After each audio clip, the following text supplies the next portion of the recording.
From the campus of the University of Nebraska at Omaha, Consider This with Kathy Wyatt, a program of issues and information behind today's news. Man, I feel kind of hungry. I think I need to eat something. Whew, feeling pretty full. I think I'm done with this. I'll save the rest. I think I'm gonna get a snack. The quest to become an intuitive eater. Hi everyone, I'm Kathy Wyatt. Welcome to the 28th season and this week's edition of Consider This. Our topic, intuitive eating. Joining us to talk more about it is Courtney Aiken. Courtney is a nutrition therapist at Nebraska Medicine. Thank you so much for being here and welcome. Thanks for having me. All right, we've got to start with, what do you consider to be a balanced or healthy diet these days? Yeah, we've deviated away from the food pyramid. I'm not sure if you've heard. It was around 2011, we kind of went from more of a ranking system as far as food goes to more of a visual plate approach. So the idea is that, half of the plate come from your fruits, your vegetables, getting good micronutrients in. You're getting a little bit more than a fourth of your plate coming from grains. Fill the rest with protein, and hopefully we have some dairy scattered on there if you're drinking it, putting a little bit with your meal or on top of your meal. The idea was that we can shift away from, here's just a bunch of foods and the food group that they're in, what can that actually look like on a meal by meal basis? Okay, so even if viewers know something like this, many of us aren't adopting it, Courtney. Why? I think while the visual approach is nice and it does break it down meal by meal, it's not identifying a lot of the barriers that can still be there to achieving something like this.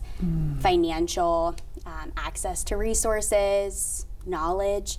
Nowadays, you have a lot of conflicting advice out there. Is this something I should follow? Is probably a question that some people have asked themselves even when they've seen it. So it might seem simple, but what that actually looks like from person to person can be different, and that's what makes it challenging. Okay, if we don't address it sooner rather than later though, we're constantly talking about, and rightly so, things like heart disease and obesity.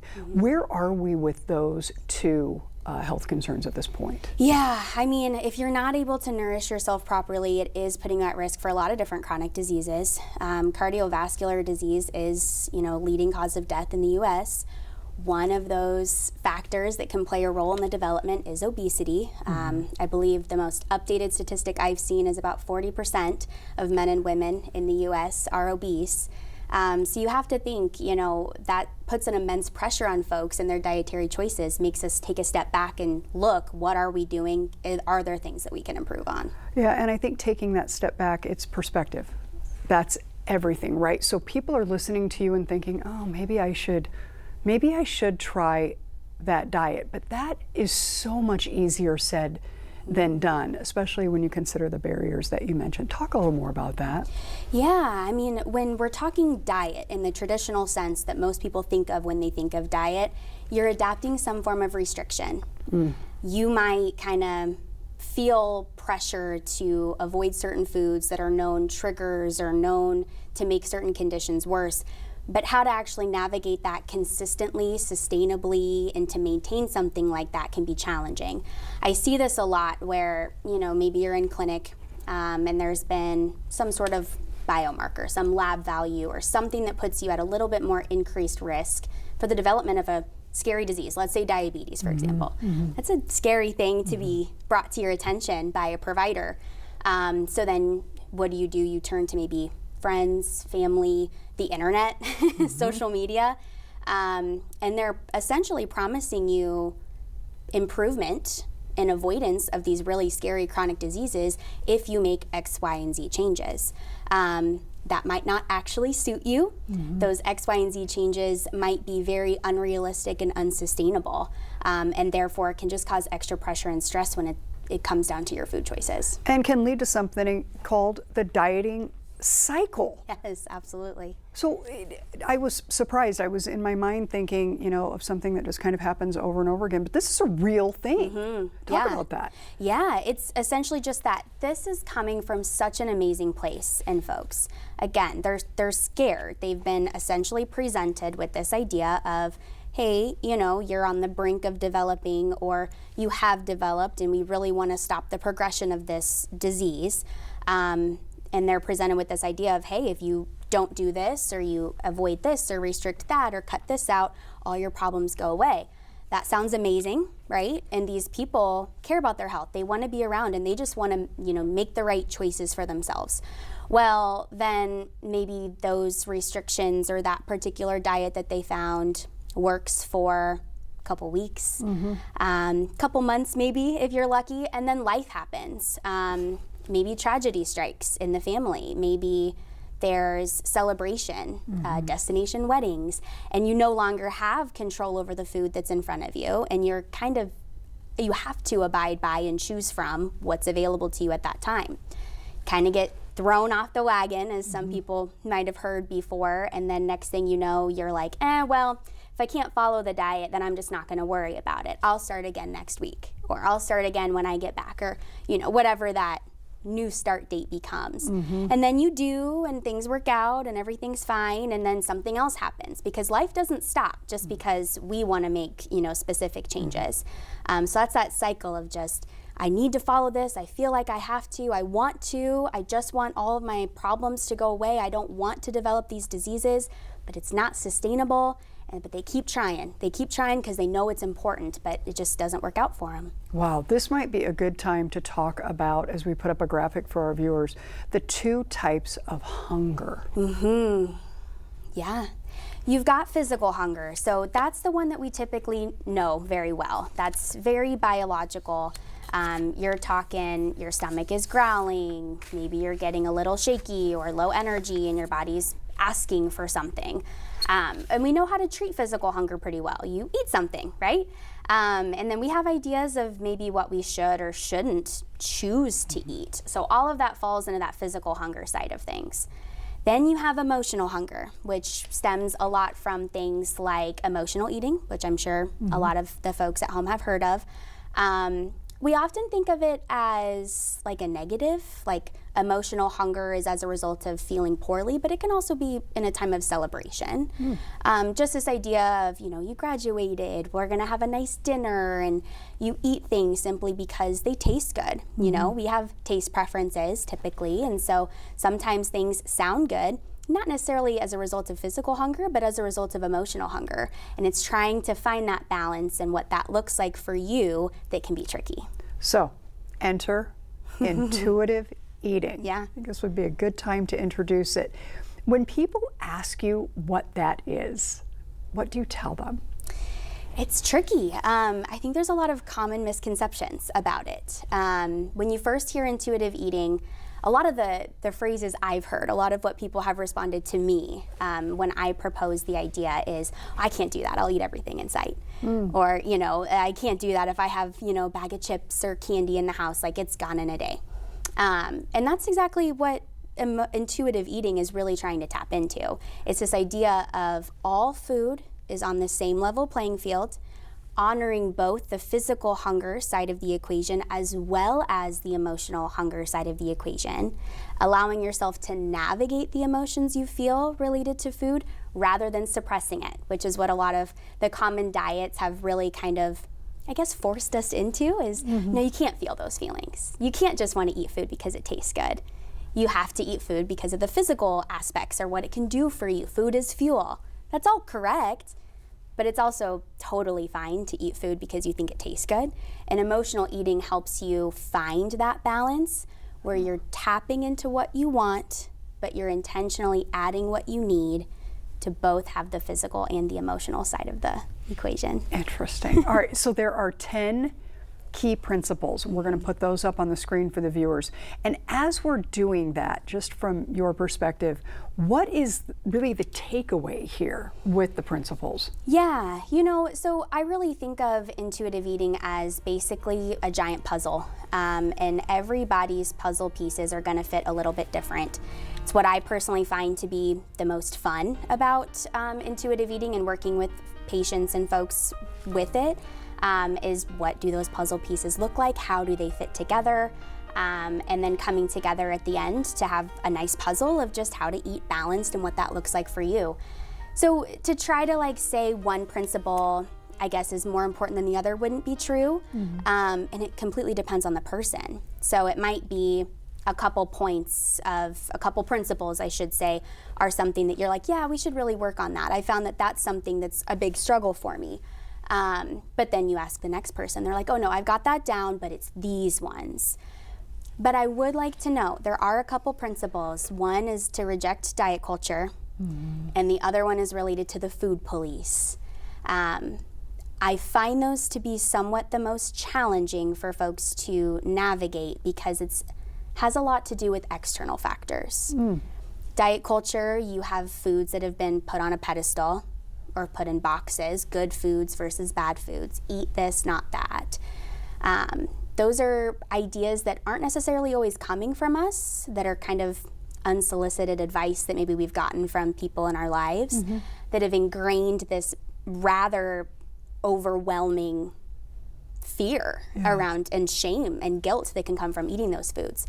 So it's having to challenge external factors and how we deal with them internally, because we can't turn off diet culture. I wish we could. As a dietitian, of course, I wish we could, but we can't. So we have to navigate what life looks like outside of just our little bubble at home. Very similar in terms of navigating the food police, which is, essentially the rules or judging people based on what they eat, or thinking that you can look at someone and know what their health status is. None of that is true, of course, and it can be rather inappropriate to provide unsolicited nutrition advice. However, when it comes to the food police, at the end of the day, you're the only one that can enforce it for yourself. So someone might be making those comments and it is hurtful and it is not okay, but we control how we respond to it. So I think it's this idea of we can't change the world around us. We have to fix and navigate how we respond to it, and that can be really challenging. How did you find this profession, Courtney? Because you're obviously very passionate about it. You know quite a bit about it. At what point in your life journey did the light bulb go on and you said, that is what I'm going to pursue? So it's kind of the when and then why? Yeah, so the when was actually after I got my credentials. Like after I became an RD, I started working in the field. And I'm presented with folks who typically already have chronic diseases, and so we're looking to manage them. And what folks are running into was, okay, well, I was just diagnosed with diabetes, so I need to cut carbs. And then they come talk to me again in 4 weeks, and that didn't work. And then we realized it's because, then when they went to a wedding or a baby shower and there was sweets around, then they ended up overindulging. Then they made themselves sick. And I just got to thinking, we can have a more balanced approach, circle all the way back to that plate guide, have a more balanced approach of all these different food groups, but we can't do that if we have stigma attached to certain foods. So this is like an intuitive eating framework, groundwork that has to be laid if we want any diet modifications that we make to be sustainable and work long term. Wow. Yeah. Okay. Benefits, and we have a graphic too for our viewers on this, but talking about intuitive eating today, what are the benefits? Yeah, so you have a healthier relationship with food. That's probably number one, that psychological view, the way that you approach food and the way that you aren't, avoiding social gatherings or worried about what food's going to be there or bringing your own food or, all of those things. That it really helps to provide food freedom is kind of another way to describe that. You can have some lower BMIs as a result of no longer binging or having larger portions of foods that you had otherwise considered foods that you needed to avoid. And weight maintenance is a really big outcome. I will say, when it comes to intuitive eating, weight loss is not necessarily the goal. So as I mentioned, the framework or groundwork of intuitive eating is really helpful if weight loss is something that you're wanting to pursue, which does not go against intuitive eating at all. It's just what needs to be laid so that when you make those modifications, you can have a balanced lifestyle furthermore, like outside of whatever that goal is. You reach that goal and then you maintain that goal. But weight maintenance can be as a result of, again, you're surrounded by foods, you don't feel the need to overindulge because you don't feel bad about eating them. And passive weight loss can be a result. If people are chronically overeating several days out of the week as a result of chronically undereating from a restrictive diet, that can always result in weight gain. So if we're working to address that, we could see some passive weight loss, but it's not necessarily the goal right out the gate. Okay, I want to talk and dig a little bit more into the psychological aspect of all of this. When we talk about the psychology of intuitive eating, what are some of the elements, barriers, whatever you want to call them? What are we really talking about? Yeah, I think, when I talk to folks who are in bigger bodies, I think that it really has to do with the food police. Intuitive eating is a way to make you trust yourself in the decisions that you're making for your body. You're having a relationship with your body. It can tell you things, it's just kind of up to you to listen to it. It sounds easy, it always just rolls off the tongue. It is more complicated than that. But ultimately, when it comes to the psychological aspects of intuitive eating, it is so that you have a positive approach surrounding food at all times. You have a positive response when someone else's response might not be so positive. And you can go out to eat, be in a social setting, and you don't feel like you have to choose a specific food item on the menu based on stigma that you've heard or fear of judgment of others or anything along those lines. You just pick it because that's what you wanted and that's what sounds good and that's what your body's craving that day. So when it comes to barriers and the psychological side of things, sometimes it takes years for people to adopt whatever it is that they're trying to deal with. I think it's not unlike anything else. You're trying to overcome it and get to the other side. So in your experiences, for those people who are wanting to do it, but they've got years of baggage, for lack of a better term, right? That they're trying to deal with.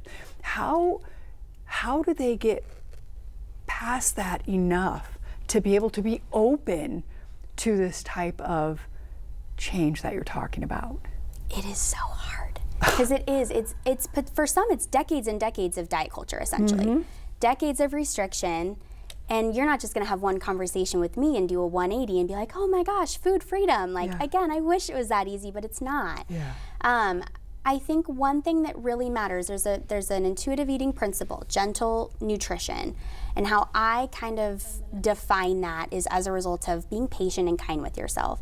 This process is going to take a long time, and it can vary greatly from person to person. But there are going to be days that don't go according to plan.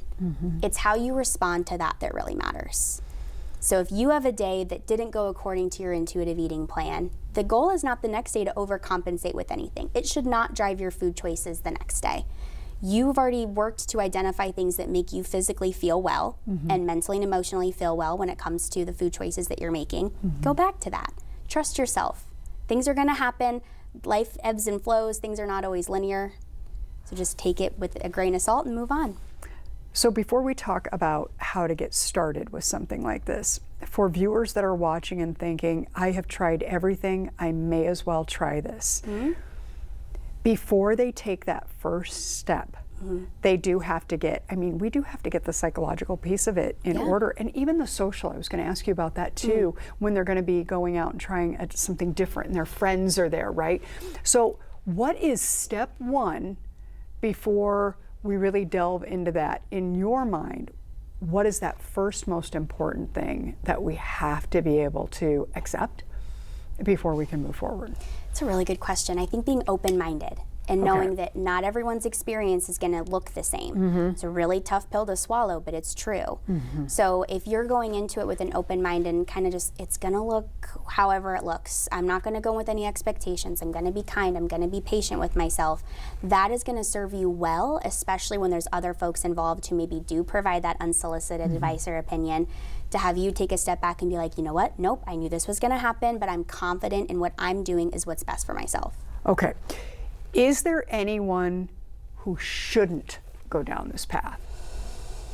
No, I think to a certain degree everyone could benefit from it. As I mentioned, it's a groundwork, it's a framework. And so even if your end goal is weight loss or something more specific related to nutrition, maybe we have some more unique tweaks or details or modifications that we make. At the end of the day, to have this approach and be open-minded is what needs to happen at the beginning anyways. Okay, so we're at this place where we're being open-minded, we're ready to try something new. Talk to us about those first steps involved with really kind of diving into this intuitive eating process. Yeah. There are going to be times when you overindulge. So the idea would be maybe start challenging some of those foods that spook you a little bit. So maybe it's been, just giving an example, right? Bag of chips. I hear that one a lot. I can't keep chips in the house because the bag of chips are just going to go missing in a day. So the idea would be start challenging yourself to have that bag of chips in the house. Have a serving of it, have a handful of it. Think back to that plate guide, what's missing? Can we be intentional about some things that might make us feel a little bit more physically satisfied as a result of having some chips? For me, it's protein. So maybe I'll add some cottage cheese or a hard-boiled egg or something along those lines that's gonna help with the physical satiety. That's gonna remind you that you can feel full and satisfied off of the foods that you want. You don't have to have the whole bag, and then you can have more the next day. And you get to control when you have it. But the first key is exposure. Did you say more the next day? Yeah. I like this. I like this already. Okay, so we have, when you say that everybody can benefit from this, now my mind is going to the different age groups, right? So, and I'm thinking mostly about the teenagers, right, who are already dealing with enough stuff in their world. Not that everybody isn't dealing with something, but that's a really tough time. So when they're in the cafeteria or when they're at the restaurant or what have you, and their friends are around them and they're doing something a little bit different. And I'm trying to remember that these may also be people who've been through the ringer when it comes to the ups and downs and the dieting cycle and so forth. What is a good response for them with their friends without letting emotion get ahead of logic? Yeah. You absolutely nailed it on the head with typically when it comes to like judgment or unsolicited advice, it's coming from a place of also falling victim to diet culture a lot. So if you find yourself in a space where maybe people don't understand the food choices that you're making, reminding yourself again that you're doing the right thing, and if you feel the need to say something or stick up for yourself in that space, I would suggest saying something along the lines of, I'm so glad that works for you, but this is what works for me. Okay. All right. Now, we have the holidays approaching. Oh, yes. I have to ask first, is this a good time or a not so great time to start something like intuitive eating? Yeah. You know, I think there's no bad time. I will say it might come across a little bit more mentally challenging, and I want to make sure everyone enjoys the holidays, enjoys times with friends and family, and doesn't feel this immense pressure to start embarking on something new. When you're biting off something like intuitive eating, it can be something that you're thinking about more often than not. So if you find that it's something that's consuming your thoughts, put a pin in it, revisit it after the holidays. But if you are ready and kind of want to just have a go at it, you will be exposed to a lot of foods that you might have otherwise deemed not appropriate to consume. So it is one good step of, okay, what do I want? What's in front of me here at this Thanksgiving dinner? What can I add that's going to make me physically feel well so that I can enjoy conversation and games and all of those things with friends and family afterwards? It's one good approach, but you could wait. Is there a transition? So anytime we make a change, we could run into, so what I'm thinking is Thanksgiving, when most of us are inclined to go up and get that second plate. That's just what we've done historically, right? But in the opening video, you know, we saw, I'm full. Maybe I should stop now. Our body has to adjust to this somehow. So how do you suggest easing into, I mean, maybe before we're in denial that we're full? It's like, I just want this and I'm just going to keep eating it and eating it and eating it, and then later I don't feel so great. But with intuitive eating, it seems to me like there's this shut-off valve. There's supposed to be something there that says. So that's not going to just happen instantly. Right. Especially if there's been chronic dieting. You've kind of suppressed it and talked your body out of it, not listened to the hunger cues and fullness cues. So it's going to take time for that to come back. Sometimes it's a matter of stopping just short of when you think you're going to be satisfied, allowing some time. It's a loaded question because at the end of the day, it's going to look different for everybody. But giving yourself time to reflect, kind of think of a hunger scale of 1 to 10. How satisfied am I? How hungry am I? And try to fit the pieces together of, okay, well, what would I eat to fulfill whatever number I feel that I'm at? Okay, awesome. Now, at the end of the program, we're going to put up a website, but for right now, I just want to ask for those viewers who are interested in trying to navigate what it is that you're explaining, who is the best person with whom they should start? Who do they call? Oh, I would suggest see if your primary care clinic has a registered dietitian. If you can work with a registered dietitian, they just have the idea of what kind of questions to ask. They'll help you have that intentional piece. We're not just throwing health and wellness to the wayside with intuitive eating. There is plenty of space for intentionality.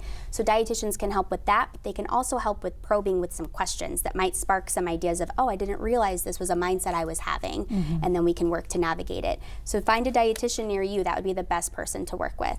Okay, we just have 2 minutes left, less than 2 minutes. I know you present on this particular topic. You're out in the community just like you're here today. What is the most commonly asked question that you get on this? How is intuitive eating healthy? I'm just gonna eat everything in sight. and you're standing in front of a crowded room and your response is? Some days you will until you find ways to navigate it. And I think that's the scary part of exposure. But the more we expose ourselves to these foods we've always feared, the more it's just going to become level playing field. It's going to hang out in your cupboard. You're not even going to think about it because you don't want it.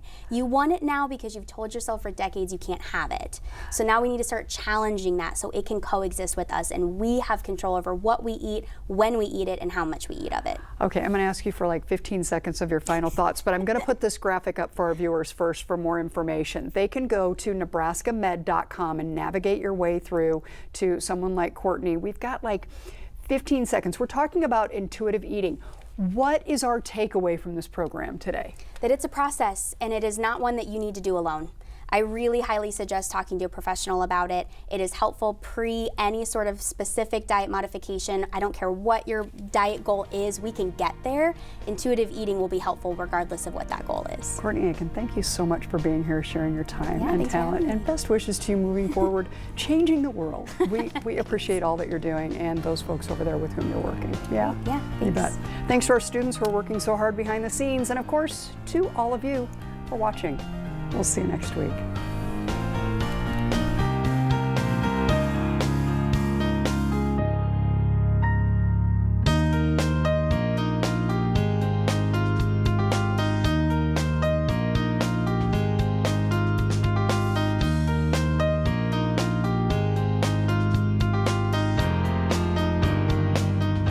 Consider This is an issues and information program produced by UNO Television in the School of Communication.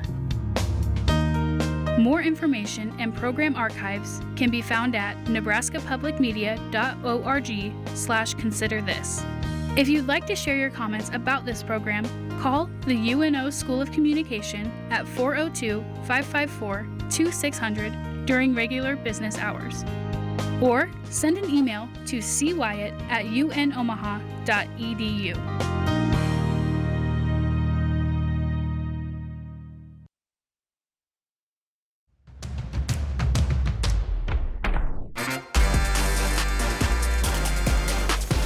There seems to be like this gathering right here, really great minds and really great ideas. I think it's a great moment, to teach a UNO student. Being here, I get like a jump start on my journalism career. I found a lot of people that are interested in like the same things as me. Sort of a lifetime changing career for me and the best way it could happen.